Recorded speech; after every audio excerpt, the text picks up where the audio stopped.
couple no-tell motels in the area. You'll never believe who I just saw go into one. The lizard man himself, Kevin Simcoe. Tell me something, Will. I'm always on the other side. What made you start using Sophie? Was it the reward money? No, I never even think about that. Honestly, my whole life I've sort of had to depend on other people. Sophie gives me a chance to give back a little, you know, to help someone else out. Plus, when I was a kid, I really loved T.J. Hooker, so... This isn't some law show where the good guy represents the innocent kid and everyone goes home happy. In real life, we're so backed up here, we can't even represent folks. We're turning people away. The cases we do have aren't going to trial for years. So this kid is supposed to just live in limbo? Don't know if he can move on with his life or if he's gonna get thrown back in jail? Do you know what that does to a person? It's inhumane. Absolutely. We don't have the money or the manpower to move faster. It's like purgatory for all of us. Mac, what do you got? Love triangle, lying, cheating. Oh yeah, I've lived this. The woman shot first, of course. She winged this guy who loved her more than life itself, but he was just half a man. And then when her other lover tried to run because he can, she killed him. So no witnesses, but we know what you did, Marie. Sick bitch shredded me. The wife's paintings above the booths, those would leave the same exact acetone trace as the paint thinner they say he used. The cops had enough to make an arrest, barely. But the evidence is so flimsy, trust me, the DA won't file it. And they can't win, not on this science.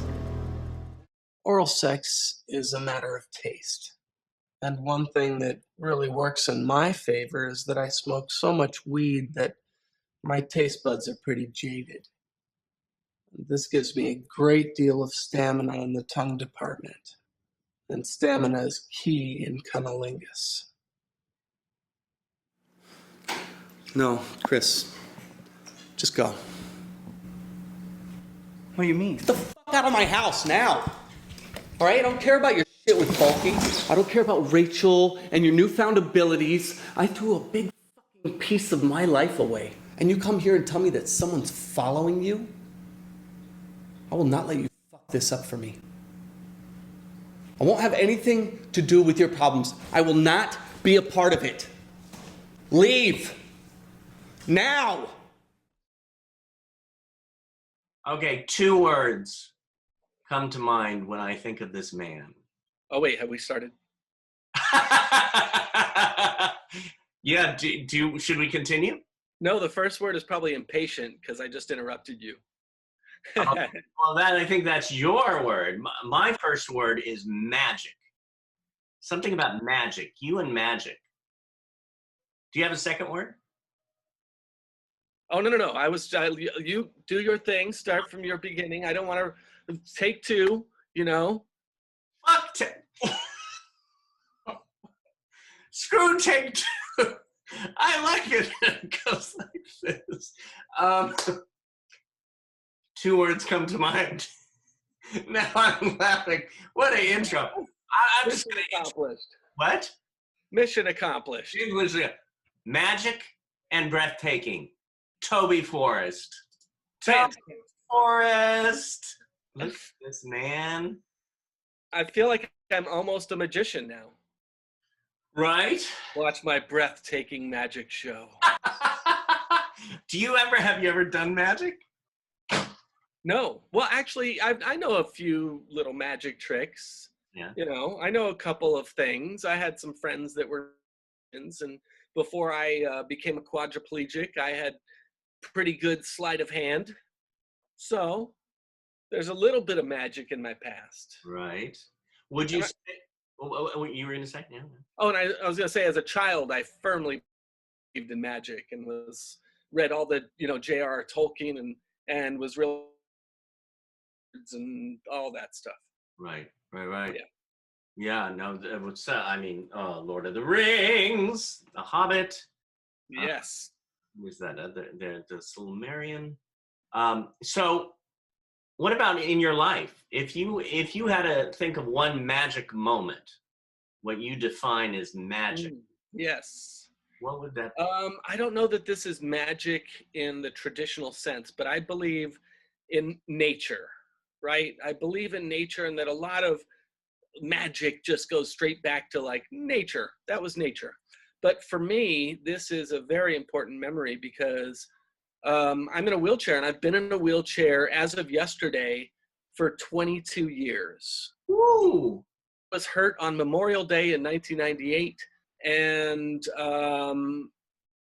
that is a miracle and some magic that I was survived, diving off a waterfall and shattering my fifth vertebrae and doing some drowning and dying, and was saved through the efforts of many strangers and friends. So that's magical. But for me, I've always been like, there's moments in nature that are profound. And for me, I was hiking one day, I was camping, set down my gear. I started running through the woods all on my own as fast as I could, looking for a new camp spot downhill. Uh-oh, you froze. Directly in my eyes. Hey, And hold on. then- You froze for a second. Go back. You were camping downhill. So I was camping and I started running downhill, and a white-tailed deer jumped in front of me, and it stared me right in my eyes, and then it started running in front of me, and I kept pace with it. So the two of us are running down, and I'm like, wow, this is incredible. And all of a sudden, another white-tailed deer jumped out in front of the first one. So there was all three of us in a line, and I could almost reach out and touch the tail of the one in front of me. All three of us ran down this hill for what, probably a minute or less, but felt like forever. And I got down to the bottom. They both turned their heads and looked me in my eyes, and jumped over a 7-foot-tall bush and just, and what I felt in my body was pure electricity, just such excitement, such a connection with nature and the earth, and having run with these deer, and the weather was, and the light was coming through the trees, and it was as close to a magical feeling as I could get. Yeah. The way you describe this, and you have the trees behind you with light, it feels like the deer is going to come up right behind you now. Yeah. So the woods was my life, and that. Oh, Toby. Yeah. And it's transitioned. I found it on the stage, for sure. I found it through acting, absolutely. I mean, one thing that drew me to acting and performing was after my injury, I didn't know what to do with my life. I had to go back and refigure it out, and ended up taking a improv class on the advice of my wonderful departed friend, Danny Murphy. Oh, Danny. So Danny Murphy, for the viewers who don't know, just watch a Farrelly Brothers movie. He's in all of them. He's the guy in the wheelchair, the guy that's not in the wheelchair, the guy you didn't know is in a wheelchair. And that's the beautiful thing. But he was also my dear, dear friend, my mentor, the first guy I met out of the hospital when I got home. And where did you meet? Ironically enough, my dad was Danny's dentist. And his dentist one day said, hey, what are you doing later this week? And he thought, wow, my dentist is asking me out. And she said, my boyfriend's son just had a spinal cord injury and is coming home, and he would love to meet you. So he was there the day I got home from the hospital. I had no intentions of becoming an actor, but I took a class I was getting my master's in psychology and had to portray someone with Alzheimer's, and everyone in my class said, well, you should be an actor. So then I called up Danny. I said, Danny, everyone says I should be an actor. He's like, don't do it. Don't do it. He didn't want any competition. But he also knew better. And he said, well, go take an improv class first. And I did. And immediately my improv coach was like, you need to join my improv team. And so out of my first improv class, I joined her improv team. And this group of people would carry me up a flight of stairs, 2 flights of stairs, twice a week, so that I could do shows with them. And I thought, wow, here I am, you know, a guy with a disability in a wheelchair. I'm in a new place, kind of. I had very long. And what acting brought to my life, support, and the idea that there are people out there who are willing to sort of risk themselves in order to have you be a part of the magic that they're creating. And I have found that ever since, that as an actor, you hold true to, we are creating magic together, a story together, and that it's not an individual thing. Once you find that golden nugget, it's like a wealth of treasure, because then you find the gift that other people have to give you, and all you have to do is show up, be yourself, be genuine, love the thing that you're creating. Well, see, this is why I call you magic and breathtaking, because you have this quality that you just flow. I mean, you're so brilliant. When you were on that show with Jerry and yes, Perfectly Imperfect. Perfectly Imperfect with Jerry Jewell and Kathy Buckley and Mark Povinelli. And Mr. Steiner was producing it. That's right, Mr. Mike Steiner, the producer, incomparable. Yes. Oh, I want to let you know that we have little moments of freezing, but the story is so powerful that it's still. Are you frozen? Oh, you are frozen. Oh my God. You know, we might have to just call back. Oh, were you there again? I'm here. Okay. You just froze. It's like, we're going to go through this though, because this is all magic. It happens for reasons. I was thinking about our family, our extended family that we have, and it's sort of like a fire. I mean, a good fire that, you know, or a domino effect that it's just this glow that I was thinking about it today. I know that's sort of like a virtual visual of what the family is, but it's a light. It's a strong light that we have. Yeah.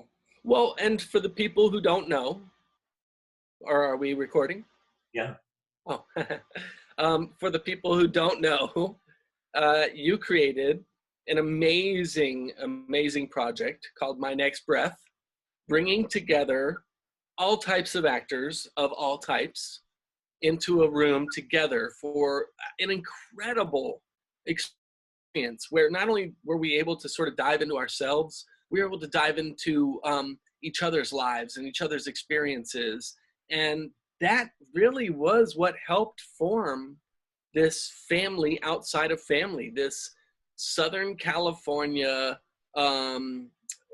group of people who some happen to be disabled, who all have the same passion, who were brought together by you in a room and able to create memories and experiences and knowledge that would help them throughout their life and throughout their craft. And it brought all of us close together, you know, not watching somebody cry, you know, almost on a basis, just trying to improve their craft. Wow. You see, I don't even think about that. I didn't even think that was like the little match. Well, you and I go way back, David. Oh, I know. I mean, You and I go back as long as I've lived here. I think within my first 2 years is when I worked at a place that was modifying homes for disability, and we had a showroom, and I was acting, and I said, well, why don't we have classes in this showroom? And someone just said, oh, you should talk to David Zimmerman. He's an acting teacher. And I said, okay, well, in touch with David Zimmerman, the nicest, sweetest guy in the world. who was passionate about this acting class. And we had acting classes, I think once a week in accessible design, which was what it was at that moment. And then Angela, I was able to bring Angela in and meet you. And that was her first sort of spot back in, amongst actors and doing her thing. And so I'll take a little bit of the credit for bringing her on board. I give you a lot of credit. It's and I go back to that, the match of how, this community, these friendships, the people that we somehow get in touch with in our lives are like so giving. We're so giving to each other, but we just do it because it's part of life. It's part of living, rather than, block people. There's so many people who go, oh no, you can't come into my space. You know what I'm saying? Well, yeah, especially, coming from someone who has a disability, it's almost expected. What's almost expected? Sorry. No, it's okay. That to be a little bit standoffish, I guess. Protective. Oh. Yeah. That's interesting. So when you were younger, you loved to do a lot of sports, yes? Oh yeah. I was on swim team. I was a gymnast. I did some wrestling, but gymnastics was really my choice. Oh wow, gymnastics. Yeah. I didn't know that one. And would you say you was sort of a daredevil or not? Absolutely. I'm in a will reason. I was the type of person who would backflip off of your house. Oh my God. I mean, if I'm coming to the room, I'm going to flip onto your couch. I'm going to do whatever is dangerous. I want to do it, and I want to do it first. Right. And the more dangerous, the better. I mean, when people say, I'm sorry this happened to you, I say, oh, no, it was time, I think. Every weekend in my life was, wow, I survived the weekend, because it was rock climbing, it was skiing off cliffs. It was, just doing anything you could to be outdoors in nature. I grew up in Hawaii, pretty much like Mowgli, just climbing trees every day, fearless, and also having a gymnastics background. Gymnastics coaches are tough. They're the toughest coaches I know. And I had a pretty bad accident while I was doing gymnastics. I fell off of a high bar onto my head, hurt my neck very bad, but I never said anything about it. I never did anything about it. I just sucked up the pain, got back on the bar, and kept doing it. And I think I'd probably been walking around with a spinal cord injury already from that injury and just not paying attention to it. So having the gymnastics background, having gone to military school, I went to Valley Forge Military Academy. It just gives you you don't want to complain and you're not going to say anything type of attitude. And I was also 22, 23 when I got hurt. So I was right at the age of nothing can faze me. And if it does, big deal, Right. Yeah. Gosh. And then you went on and you, like you said, you got to Hollywood and you started acting and you've done, the movie The Sessions. You've been on TV shows.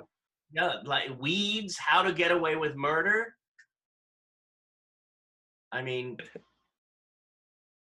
Yeah, really good stuff. We're stable? What? Are we stable? Oh. I saw a little glitch. Oh, did you see the glitch? Yes, I was not sure if you were frozen or not. This is great for whoever's watching and catches me mid-sentence. It's just wow, that's an interesting face. I know, the last face you did was, Wow. That's the first face I also made Oh, when you popped when I up. came out into this world. I have to say I wanted to show this because this is hanging up. You walk into my front door and you turn the corner, and right there in the living room is one of my favorite pieces of artwork. That's awesome. I mean, I'm not saying it's awesome because I did it, but it's awesome that you share it. And yes, to DZ, much love. Look at this. I mean, this is I mean, incredible. we do what we can. For those who are looking at it, it's a man kissing a woman. Yeah. It doesn't have to be. It could be a man kissing a man for all that we know. Right. But it's about two people connecting and how we are different. Like we're different. We're all different. We're like night and day. But the thing about it is that we both begin and end the same. And so in the background, you can't tell whether the sun is setting or the sun is rising. And it's really about how different we are, but how similar we are in the same rights and respect. Yeah. How long did this take you to do?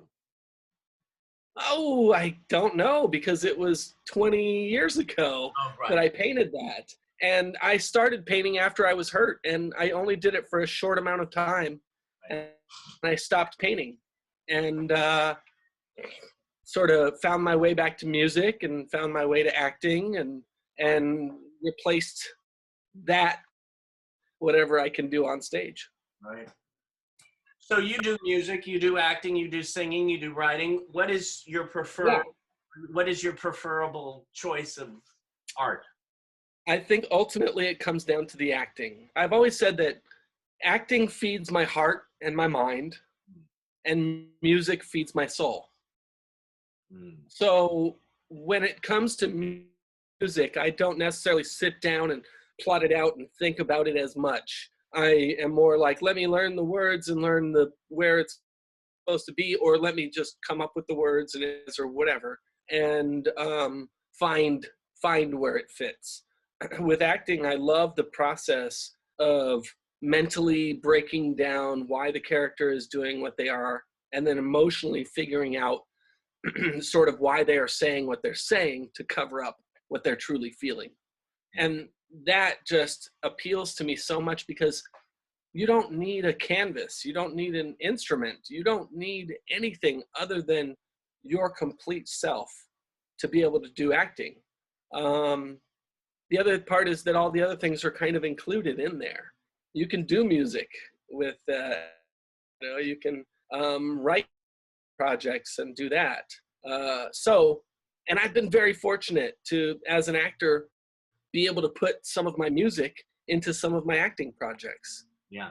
I mean, I did a show for CBS called Wisdom of the Crowd, and I was able to put one of my songs, Lizard People, into the episode because they were talking about lizard people in the episode. And I said, I have a song about lizard people.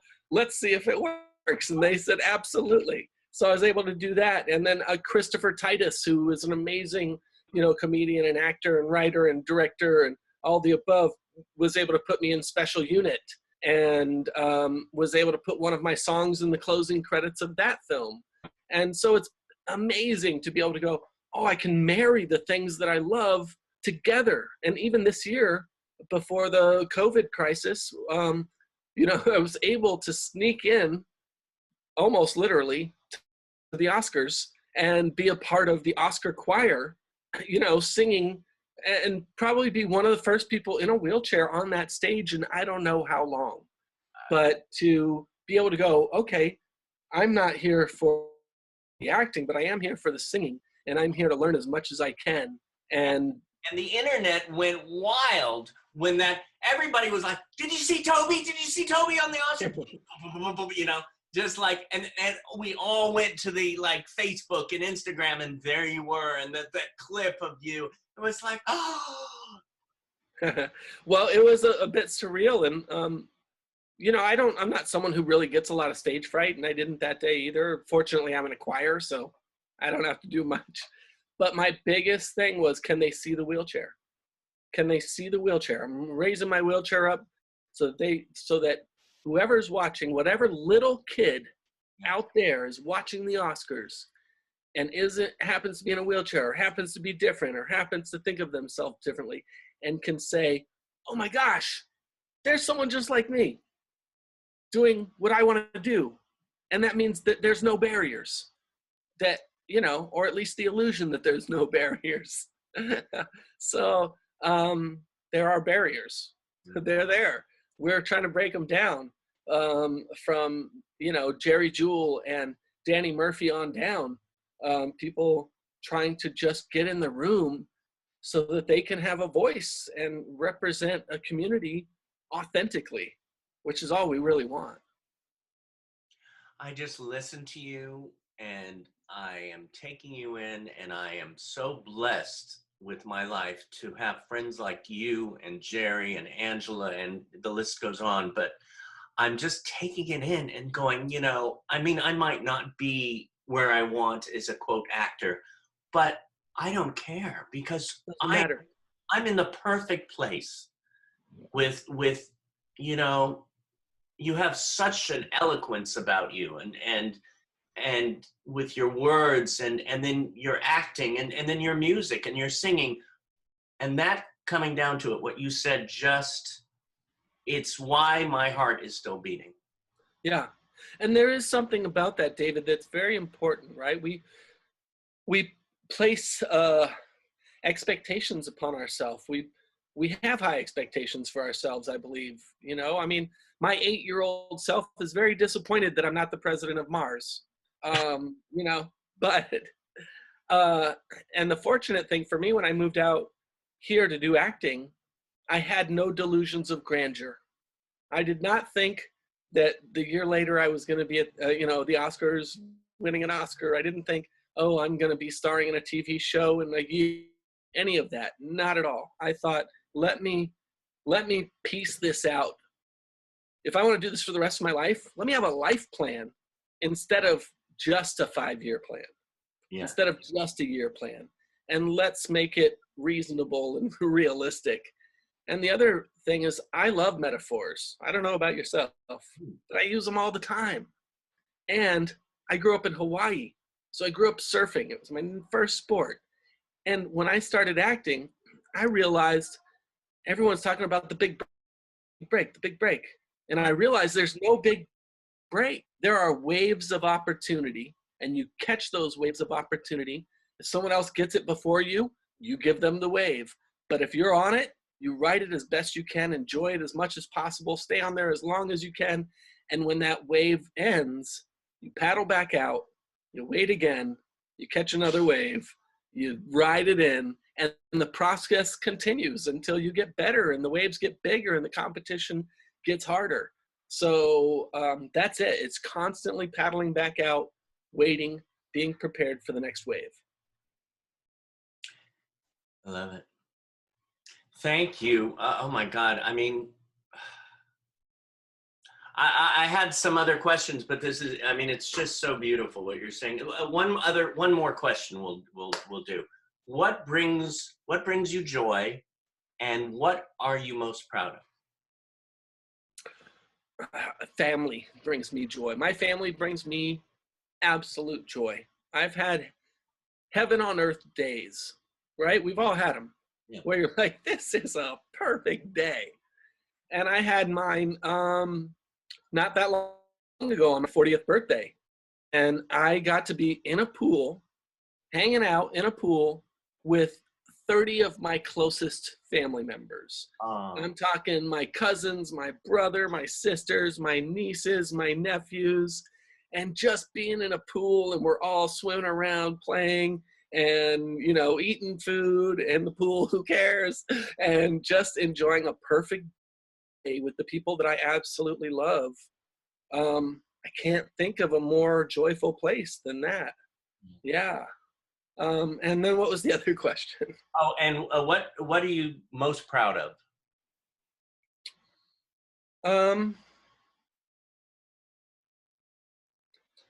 Wow, that's a tough one, but I think I'm most proud of my adaptability, my opportunity and I guess, choice somewhat, luck definitely, to be able to take what life throws at me and go, okay, life, you're a 4-letter word.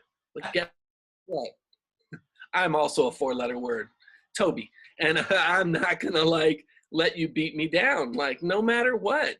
Like stuck at home, through trying to be a safe, responsible member of society, and not contract what no one wants right now, and that's okay with me. Yeah. Because I've been through much more, and I've seen so much more, and the ability to optimism and use up as much of it as you want because it's free is like, I feel a little lucky to have been given that perspective on life and go, hey, I don't care how difficult it's going to get, how hard things are, there's always the choice to see it in a positive light. Yeah, like you're such a positive light in this world, David. You affect everybody that comes across you, and you do it with a genuine quality, and you do it without any reservation, and you do it without any intention other than to be authentic and communicate with the person and appreciate them and bring them into your life. I mean, I can't even imagine you mad. I've never seen it. It's like, Not very often, but I could play mad. I could get down in there. we're cut a bit from the same cloth, which is a very positive cloth. Yeah, it is. Yeah. So you are a blessing in my life, and I thank the 4-letter word for bringing you in. Life, huh? Life, yeah. Used to hope and I'd pray that love would come open gray skies above. The sun finally broke on through with the words that I spoke to you. Just smile and you look away.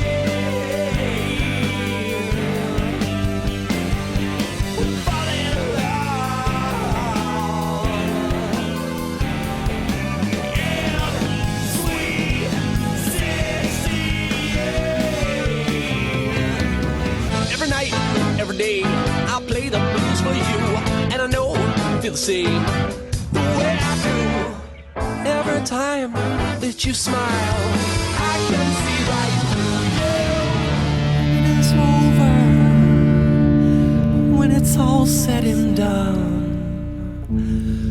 when there's no soldiers and the reptiles have won. Then they will find out their greatest mistake. The humans are a poison that the lizards just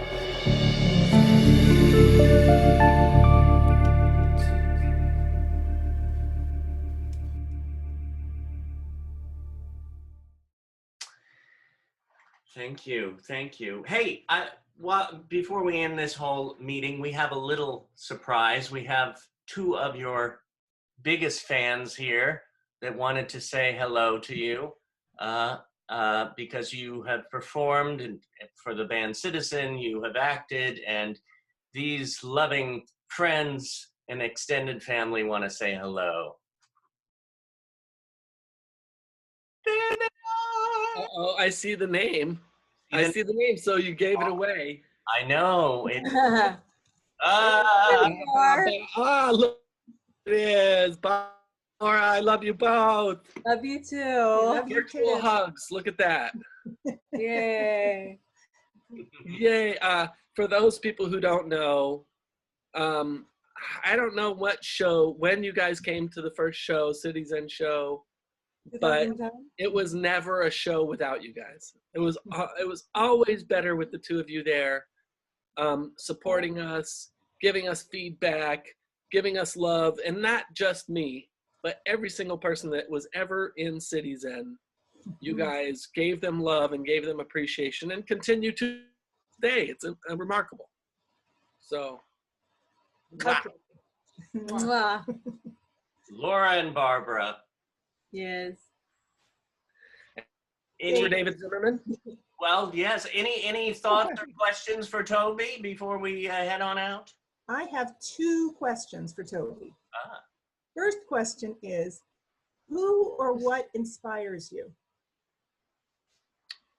Ooh.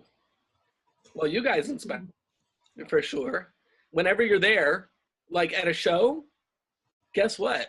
Like, I want to do better because you guys are there. I want to do, like, it's more important. Every show it was more important because doing something for a stranger is great, but doing something for someone that is a part of your life and you love is even greater, you know? And so I always wanted to do just a little notch better. I'd be like a little nervous when Barbara and Laura would show up because I'm like, oh gosh, now I got to do that.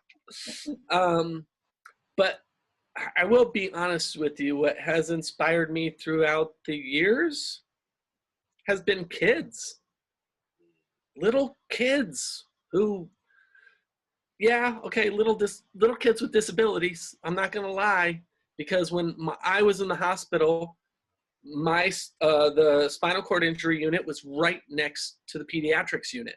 Mm. Any day I felt a little sorry for myself, the kids would come in, you know, to the gym right after us, and you'd see them with balloons hanging off their wheelchairs or their halos and stuffed animals tied to the chairs and things like that, where I was just like, okay, I have no excuse not to smile.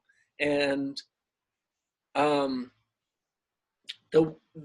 entertainment for me is the platform that I'm allowed to reach out to all those little kids and say, you can do this. Don't think you can't, and don't let anyone tell you you can't, because you can do this and you can do it better than me.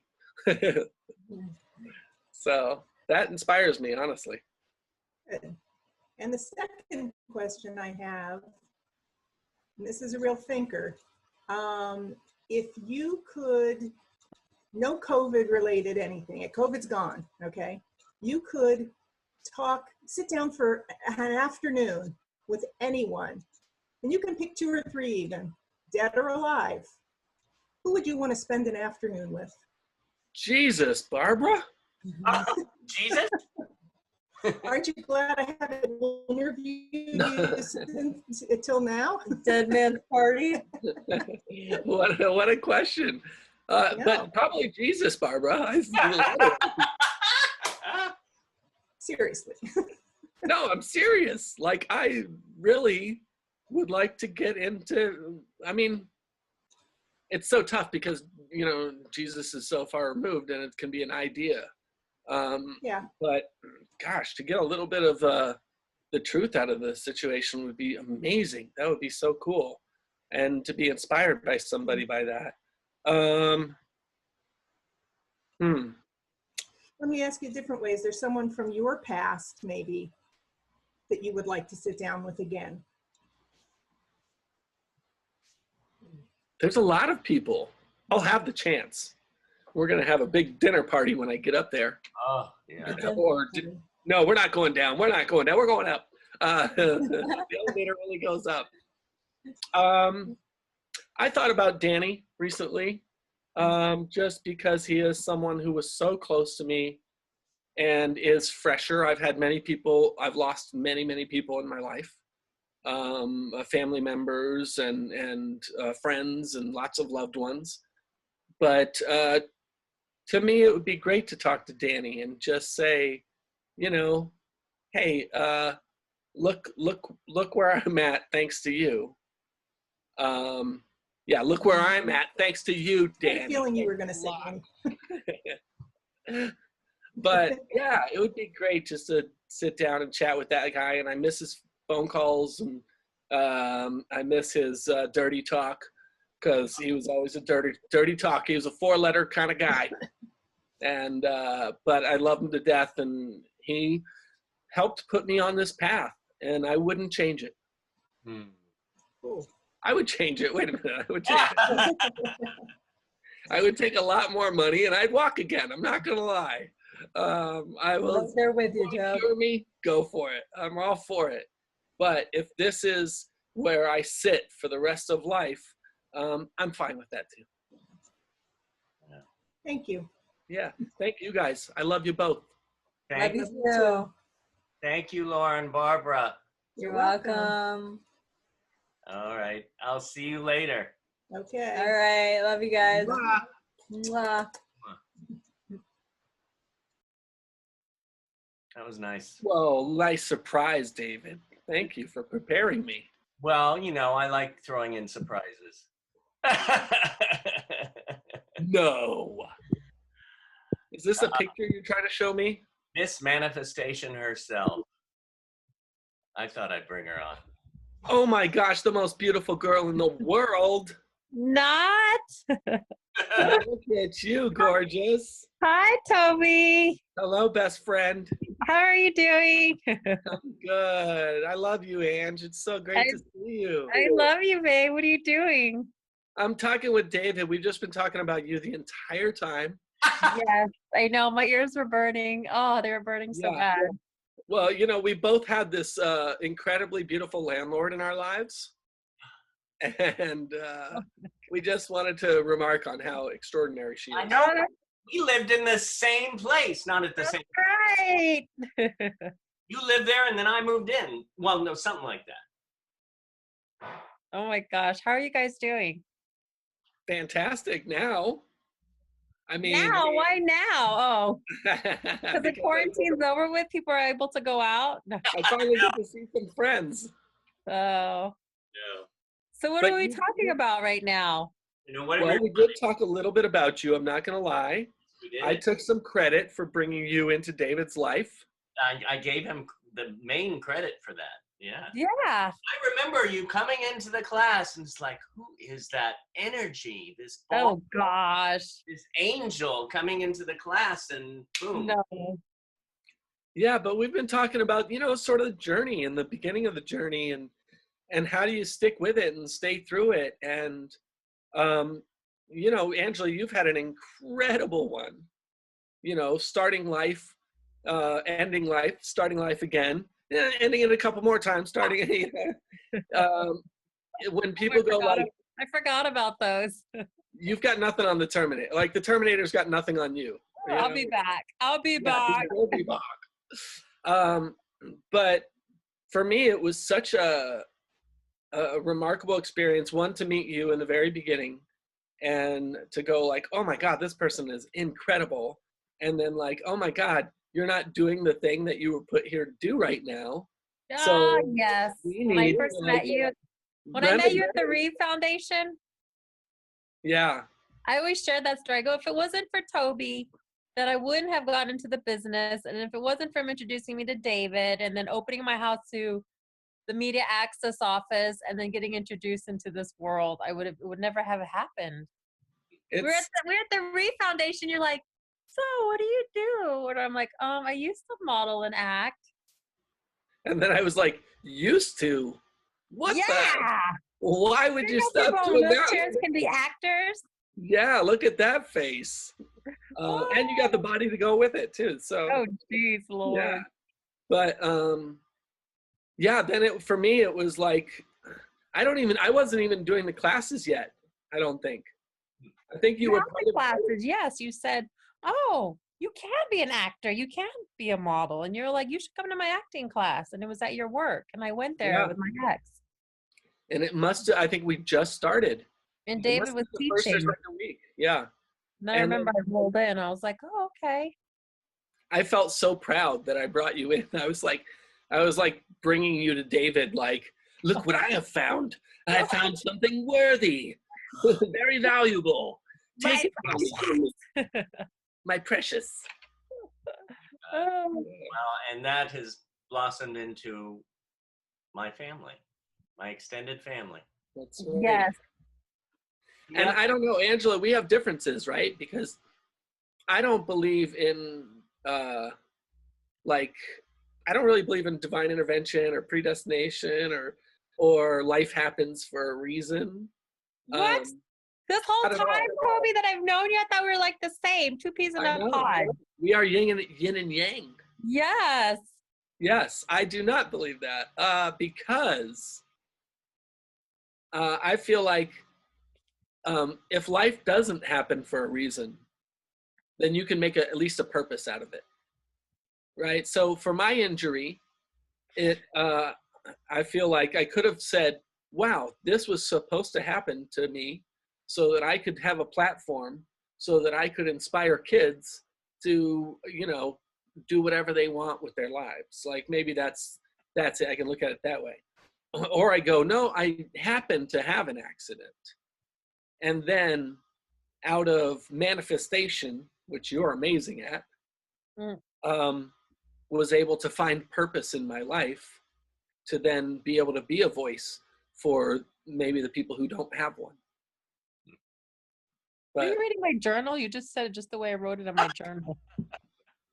See, I told you we're the same. Copy Maybe paste. you just don't know that there's destiny, Toby. Just like I was destined to meet you. By the way, Angela, when you came on, Toby was freezing here and there because of just different energies. You came on, boom, no more freezing. It's because her Wi-Fi connection, personal Wi-Fi. I know. All my alien beings that are funneling through me. Nanu. They're like working overtime right now. Angela, you look incredible. I do. It's because I'm staring at you two and I'm happy. No, this is it. It's like I'm looking into the eyes of those deer again. No. I know, right? This is like a love fest here. We're just like family visiting. I'm taking you guys in. I'm just like, just to be here, Well, Just thanks to for be making close to you. I'm so glad you made this happen, David. I am too. Thank you, Toby Forrest, Angela Rockwood for joining us, surprise guest. And again, I love that this is Toby Forrest, and what's behind him? The forest. And subliminal. To my next breath. And your next breath. Oh, we should all take a breath together. What do you think? Oh, perfect. Perfect way to end. As you're drinking. Oh my, you're right. Then I drown. Okay. 1, 2, 3.